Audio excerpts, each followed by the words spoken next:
एक छोटे से गांव में बिल्लू नाम की एक चतुर बिल्ली रहती थी। बिल्लू का मालिक रामू गांव के बाजार में एक छोटी सी किराने की दुकान चलाता था। रामू अपनी दुकान का बहुत ध्यान रखता था, लेकिन वह इतना व्यस्त रहता कि उसे पता भी नहीं चलता था कि कई बार उसकी दुकान से कुछ सामान चोरी हो जाता है। एक दिन रामू को समझ में आया कि उसकी दुकान से हर रात कुछ न कुछ गायब हो रहा है। वह परेशान हुआ और सोचने लगा कि कैसे चोर को पकड़ा जाए। उसे बिल्लू का ख्याल आया, जो उसकी प्यारी और समझदार बिल्ली थी।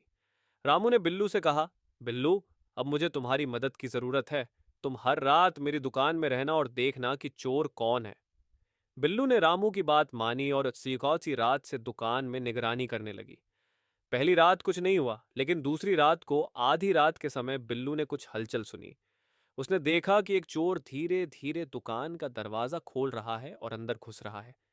बिल्लू चुपचाप बैठकर चोर की हरकतें देख रही थी। चोर दुकान के अंदर दाखिल होते ही चीजों को ढूंढने लगा। वह धीरे धीरे सामान अपने थैले में डालने लगा। बिल्लू समझ गई कि अब समय आ गया है चोर को सबक सिखाने का। जैसे ही चोर ने सामान का थैला उठाने की कोशिश की, बिल्लू जोर से म्याऊं करके उसके ऊपर कूद पड़ी। चोर हक्का बक्का रह गया और बिल्लू के डर से वह इधर उधर भागने लगा। बिल्लू ने चोर को अपने पंजों से डराया और उसे दुकान के कोने में घेर लिया। चोर डर के मारे कांप रहा था। उसने सोचा कि अब उसकी चोरी पकड़ी जाएगी और उसे पुलिस के हवाले कर दिया जाएगा। बिल्लू ने अपनी चालाकी और बहादुरी से चोर को काबू में कर लिया।